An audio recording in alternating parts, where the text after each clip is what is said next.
बहुत समय पहले की बात है। एक गांव में एक बूढ़ा रहता था। एक दिन वो शहर जा रहा था और उसने सोने के कुछ जेवरात पहने हुए थे। साथ ही हाथों में एक पोटली थी। रास्ते में उसे दो शातिर ठगनियां मिली, जिन्होंने बूढ़े को मालदार समझकर ठगने की योजना बनाई। दोनों ठगनियां आदर के साथ बूढ़े के पास आईं और पूछा, बाबा, कहाँ जा रहे हो? बूढ़े ने बताया कि उसे शहर में कुछ काम है। ठगनियों ने कहा कि वे भी शहर ही जा रही हैं, जिससे आपस में बातों बातों में सफर आसानी से कट जाएगा। बूढ़े ने हामी भर दी। एक ठगनी ने पूछा कि क्या कोई जरूरी काम है? बूढ़े ने बताया कि उसे अपनी पोती की शादी के लिए पुराने गहने बेचकर पैसों का इंतजाम करना है। ये सुनकर ठगनियों ने कहा कि गहने मुश्किल वक्त में ही काम आते हैं। फिर दूसरी ठगनी ने सफर को मजेदार बनाने के लिए कहानी सुनाने को कहा। बूढ़े ने कहा कि उसे कोई अच्छी कहानी याद नहीं आ रही है, इसलिए पहले वे लोग ही सुनाए। पहली ठगनी ने चालाकी से कहा कि वो अपनी सच्ची कहानी सुनाएगी, लेकिन उसकी एक शर्त है। अगर बूढ़ा उसकी कहानी को झूठा मानेगा तो उसे अपनी पोटली से एक गहना देना होगा। बूढ़ा ठगनियों की नीयत भांप चुका था और समझ गया था कि वे उसे फंसाना चाहती हैं। वो सतर्क हो गया और शर्त मान ली। ठगनी ने कहानी सुनाना शुरू किया। वो बचपन में एक गली से गुजर रही थी जब उसे एक गेंद मिली। ठोकर मारने पर गेंद फट गई और उसमें से एक जिन निकल आया, जो अचानक ओझल हो गया। जब उसने जमीन पर देखा तो वही जिन फिर खड़ा था और उसकी आंखों के रास्ते उसके जिस्म में समाने लगा। इससे उसे उड़ने की शक्ति मिल गई और वो आसमान में उड़ने लगी। उड़ते उड़ते उसकी भिड़ंत एक चील से हो गई, जिसने उसकी दोनों आंखें निकाल लीं और उसे समुद्र में गिरा दिया। कहानी खत्म कर ठगनी ने बूढ़े से पूछा, मैं झूठ तो नहीं बोल रही बाबा?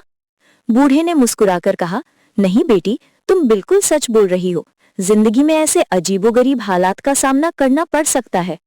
फिर उसने ठगनी से कहा कि वो कहानी आगे बढ़ाए कि वो समुद्र से कैसे जिंदा निकली। ठगनी ने अपनी कहानी जारी रखी।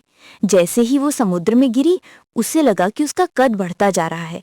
तभी एक विशालकाय मछली उसे निगलने के लिए आई और अगले ही पल उसने उसे पूरा निगल लिया। संयोग से कुछ देर बाद वो मछली एक मछुआरे के जाल में फंस गई। मछुआरा बहुत खुश हुआ, क्योंकि उसी दिन शहर के जमींदार के घर दावत थी और मछली पकाने की जिम्मेदारी उसी को सौंपी गई थी। मछुआरा मछली को जिंदा ही ठेले पर लाद कर जमींदार के घर ले गया। जमींदार ने इतनी ताजी और विशाल मछली देखकर मछुआरे को ढेर सारे इनाम दिए और बावर्ची को बुलाकर आदेश दिया कि मछली को अच्छी तरह साफ करके तैयार किया जाए। बावर्ची ने जैसे ही औजार निकाले, मछली ने एक जोरदार छलांग लगाई और उसे जिंदा ही निगल लिया। बावर्ची के सहायक चीखने लगे, जिससे जमींदार दौड़े आए और उन्होंने तुरंत एक वैद्य को बुलाकर मछली का पेट सावधानी से काटने का आदेश दिया, ताकि बावर्ची सही सलामत बाहर आ सके। जब मछली का पेट काटा गया तो अंदर से न सिर्फ बावर्ची बल्कि ठगनी भी सही सलामत बाहर निकली। हैरानी की बात यह थी कि उसकी आंखें, जिन्हें चील ने निकाल लिया था, अब बिल्कुल ठीक थीं। वो फिर से साफ साफ देख पा रही थी। सबको ये देखकर बड़ा अचंभा हुआ कि मछली के पेट में जाकर बावर्ची की संख्या 1 से 2 कैसे हो गई। ठगनी ने अपनी पूरी कहानी जमींदार को सुनाई। उसकी अनोखी दास्तान सुनकर जमींदार बहुत खुश हुए। उन्होंने उसे सुंदर कपड़े दिए और दावत में शामिल होने का निमंत्रण दिया। उसी दिन से जमींदार उसे पहचानने लगे और उसकी बहुत इज्जत करने लगे। ठगने की कहानी सुनकर बूढ़े ने मुस्कुराते हुए कहा कि वो तो बड़ी बहादुर निकली और उसने मुश्किलों का सामना बड़ी हिम्मत से किया। बूढ़ा मन ही मन हंस भी रहा था, क्योंकि वो जान चुका था कि ठगनियों से मूर्ख बनाने के लिए ऊटपटांग कहानियां सुना रही है। लेकिन अब उसने ठगनियों को उन्हीं की चाल में फंसाने का फैसला कर लिया था। बूढ़े की बात सुनकर ठगनियों ने सिर पकड़ लिया। वे बूढ़े को ठगने में असफल रहीं, इसलिए भीतर ही भीतर घबराने लगी। फिर भी अपनी परेशानी छिपाते हुए उन्होंने चालाकी से कहा, बाबा, अब आप भी कोई सच्ची और दिलचस्प कहानी सुनाइए। बूढ़ा मुस्कुराया और बोला, सच का बोलबाला और झूठे का मुंह काला होता है। उसने कहा कि वो कभी झूठ नहीं बोलता और अब इस बुढ़ापे में अपनी साख खराब नहीं करना चाहता। उसने बताया कि वो भी अपनी एक सच्ची कहानी सुनाएगा, लेकिन उसकी भी एक शर्त है। अगर उन्होंने उसकी कहानी को झूठा कह दिया तो वो दोनों से 1000 रुपए वसूल करेगा। ठगनियों को लगा कि वो कहानी सुनकर आसानी से कह देंगी कि ये सच्ची है और तब तक बूढ़े को ठगने की कोई नई योजना बना लेंगी। ये सोचकर वो खुशी खुशी बोली, हाँ बाबा, हमें ये शर्त मंजूर है। बूढ़े ने अपनी कहानी शुरू करते हुए कहा कि जब उसकी शादी हुई थी तो दहेज में उसे बैलों की एक जोड़ी मिली थी, जो इतनी सुंदर थी कि दूर दूर से लोग उन्हें देखने आते थे। एक दिन खेतों में काम करते करते दोनों बैल आपस में भिड़ गए। एक बैल ने दूसरे बैल के माथे पर सींग मारा, जिससे गहरा जख्म हो गया। इलाज करवाने पर भी घाव ठीक नहीं हो रहा था। तभी न जाने कहां से कपास का एक बीज उस जख्म के अंदर चला गया, जिसे वे निकाल नहीं सके। कुछ ही दिनों में वहां कपास का एक पौधा उगाया, जो धीरे धीरे इतना बड़ा हो गया कि उसमें बहुत उम्दा किस्म की कपास उगने लगी। उन्होंने उस कपास को इकट्ठा करना शुरू कर दिया, जिससे उनके पास बहुत सारी कपास जमा हो गई। जब ये खबर दूर दूर तक फैली तो लोगों की भीड़ उस अनोखे बैल को देखने के लिए उमड़ पड़ी। उन्होंने बैल को अपनी हवेली में बांध दिया और उसके दर्शन की फीस 8 आने प्रति व्यक्ति रख दी। बैल दर्शन से उन्हें इतनी कमाई होने लगी कि उनके दिन ही बदल गए।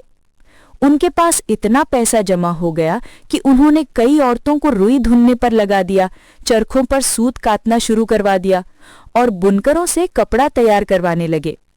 धीरे धीरे उनके पास कपड़ों के ढेर लग गए, जिनमें कुछ कंबल नुमा कपड़े खास तौर पर बुने गए थे। एक दिन जब उन्होंने कपड़ों का हिसाब लगाया तो पता चला कि कपड़ों के ढेर में से 2 कंबल चोरी हो गए हैं। उनकी बहुत तलाश की गई, मगर उनका कोई पता नहीं चला।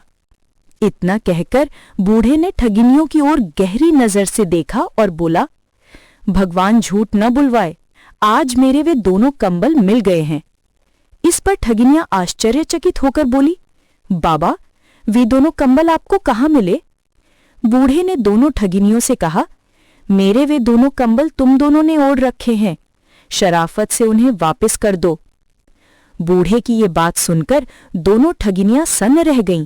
वो एक दूसरे की शक्ल देखने लगीं। उन्होंने सोचा कि यदि वे कहेंगी कि ये झूठ है तो उन्हें 1000 रुपए बूढ़े को देने पड़ेंगे, जबकि कंबल तो मात्र 50 रुपए के ही हैं। इसलिए उन्होंने तुरंत अपने अपने कंबल उतारकर बूढ़े को सौंप दिए। बूढ़े ने दोनों कंबल अपने पास रखकर अपनी कहानी आगे बढ़ाई और कहा, तो हाँ बेटी, इसी कपास से एक जुलाहे ने बहुत ही बेहतरीन मलमल तैयार की थी। कुछ दिन बाद देखा तो पता चला कि मलमल का एक पूरा थान चोरी हो गया है। हमने उसकी भी बहुत तलाश की, पर उसका कोई सुराग नहीं मिला। मगर अब मैं देख रहा हूं कि तुम दोनों ने जो कपड़े पहन रखे हैं वे उसी चोरी हुई मलमल के थान से बने हैं। ये सुनकर ठगिनियों के तो होश ही उड़ गए। वे सोचने लगीं कि अब तो लेने के देने पड़ गए और ये बूढ़ा कहीं उनके कपड़े भी न उतरवा ले। इसलिए उनमें से एक ठगिनी ने जल्दी से बात बदलते हुए कहा, बाबा, आपकी कहानी तो वाकई बहुत सच्ची और दिलचस्प लगती है, लेकिन हमें बहुत भूख लग रही है। खाने के लिए कुछ लाए हो तो हमें भी दे दो। बूढ़े ने मुस्कुराकर कहा कि बस बेटी, अब तो शहर आ ही गया समझो। मुझे अपने जेवर बेचने हैं और जब जेवर बिक जाएंगे तो आराम से कहीं बैठकर खाना भी खा लेंगे। ठगनियों ने सोचा कि ये तो अच्छा हुआ। वे बहुत खुश हुईं और मन ही मन योजना बनाने लगी।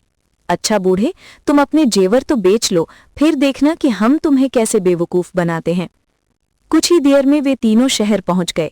जब वे सुनार की दुकान के पास पहुंचे तो बूढ़े ने ठगनियों के सामने ही अपने जेवर उतारे और बोला, बेटी, ये रही सुनार की दुकान, तुम यहीं ठहरो, मैं जेवर बेचकर अभी आता हूं। ठगनियां खुशी खुशी दुकान के बाहर बैठ गईं और मन ही मन सोचने लगी कि अब जल्द ही उन्हें बूढ़े को ठगने का मौका मिलेगा। उधर बूढ़ा भी उन्हें सबक सिखाने की सोच रहा था। तभी उसके दिमाग में एक अनोखा विचार आया। बूढ़ा दुकान के अंदर गया और सुनार से बोला, बेटा, मैं अपनी 2 नौकरानियों को बेचना चाहता हूं। सुनार हैरान हो गया। उसने पूछा, कौन सी नौकरानियां बाबा? बूढ़े ने दुकान के बाहर बैठी ठगनियों की ओर इशारा करते हुए कहा, वही दोनों जो सामने बैठी दिखाई दे रही हैं। बहुत मेहनती हैं और हर काम में माहिर। अगर आपको नौकरानियों की जरूरत हो तो खरीद लीजिए, मैं बहुत सस्ते में बेच दूंगा। सुनार ने पूछा कि वो दोनों के कितने पैसे लेंगे? बाबा ने बड़े इत्मीनान से कहा, बस दोनों के 5000 रुपए दे देना। सुनार ने थोड़ी हैरानी से कहा, 5000 तो ज्यादा हुए, कुछ कम कीजिए। मामला 4000 रुपए में तय होता देख बाबा ने थोड़ा दिखावा करना जरूरी समझा। वो सोचने का नाटक करते हुए बोला, अच्छा जरा ठहरो, मैं अपनी नौकरानियों से भी पूछ लूं कि वो अलग अलग बिकना चाहती हैं या एक ही जगह पर। फिर उसने ऊंची आवाज में ठगनियों से पूछा, ये बताओ, मैं तुम दोनों को एक एक करके बेच दूं या दोनों को एक साथ? ठगनियों ने समझा कि बूढ़ा जेवरों की बात कर रहा है। वे खुश होकर बोली, बाबा दोनों को एक ही जगह बेच दीजिए, अलग अलग बेचने की कोई जरूरत नहीं। सुनार ने ये सुनकर राहत की सांस ली। उसे यकीन हो गया कि सौदा दोनों की रजामंदी से ही तय हो रहा है। उसने खुशी खुशी 4,000 रुपए बाबा को थमा दिए। बाबा ने पैसे जेब में रखे और दुकान से बाहर निकलने लगे। तभी ठगनियों ने फिर कहा, बाबा भूख तो पहले से ही लगी थी, अब तो मिठाई भी खाएंगे, जल्दी से हमारा मुंह मीठा कराइए। बूढ़े ने मुस्कुराकर कहा, घबराओ मत बेटी, तुम्हें खाना भी मिलेगा और मिठाई भी। तुम थोड़ी देर यहीं इंतजार करो, मैं पास की दुकान से अभी ले आता हूं। जाते जाते एक ठगनी ने आवाज लगाई, बाबा मिठाई जरा ज्यादा लाना। बाबा हंसते हुए बोला, फिक्र मत करो बेटी, और फिर धीरे धीरे उनकी नजरों से ओझल हो गया। अब दोनों ठगनियां मिठाई का इंतजार करते हुए गप्पे मारने लगे। इधर सुनार ने देखा कि उसकी नई नौकरानियां बाहर बैठकर आराम से बातें कर रही हैं, तो उसने उन्हें अंदर बुलाया और डांटना शुरू कर दिया। पहले तो दोनों ठगनियां सिर झुकाकर सुनती रहीं, लेकिन जैसे ही उन्हें पूरा माजरा समझ में आया, उनके होश उड़ गए। अपमान सहने के अलावा उनके पास कोई रास्ता नहीं बचा था। उनकी जिंदगी में पहली बार ऐसा हुआ कि उन्हें अपने ही खेल में हार माननी पड़ गई। उन्हें एहसास हो गया कि सचमुच कभी-कभी शेर को भी सवा शेर मिल ही जाता है।